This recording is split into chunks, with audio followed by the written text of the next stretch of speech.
O'zbekistonda bo'layotgan eng so'nggi yangiliklardan xabardor bo'lmoqchi bo'lsangiz, bizga obuna bo'lishni unutmang.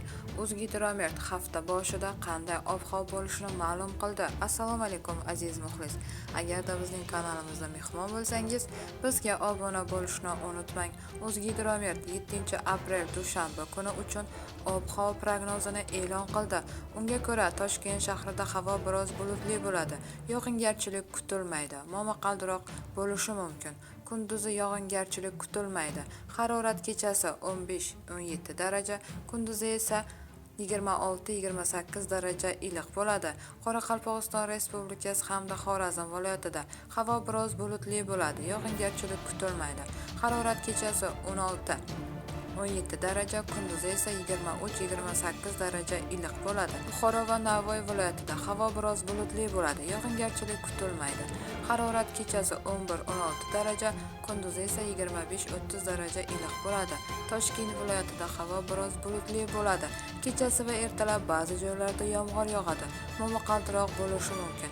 Harorat kechasi 12-17 daraja, kunduzi esa 25-30 daraja iliq bo'ladi.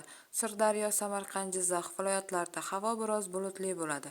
Yog'ingarchilik kutilmaydi. Harorat kechasi 12-17, kunduzi esa 25-30 daraja iliq bo'ladi. Qashqadaryo, Surxondaryo viloyatlarida havo biroz bulutli bo'ladi.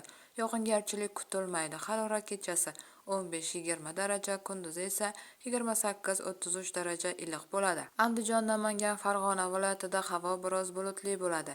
Kechasi va ertalab ba'zi joylarda yomg'ir yog'adi. Momaqaldiroq bo'lishi mumkin. Harorat kechasi 10-15 daraja, kunduzi esa 23-28 daraja iliq bo'ladi. Respublikaning tog' oldi va tog'li hududlarida havo biroz bulutli bo'ladi. Vaqti bilan yomg'ir yog'adi. Kechasi va ertalab ba'zi joylarda kuchli bo'lishi mumkin. Momaqaldiroq kutilishi mumkin. Harorat kechasi 4-9 daraja, kunduzi esa 15-20 daraja iliq bo'ladi. Bu xabarni barcha yaqinlarimizga jo'natib qo'yamiz hamda videomiz ostida bir dona like tugmasini bosishni unutmaymiz.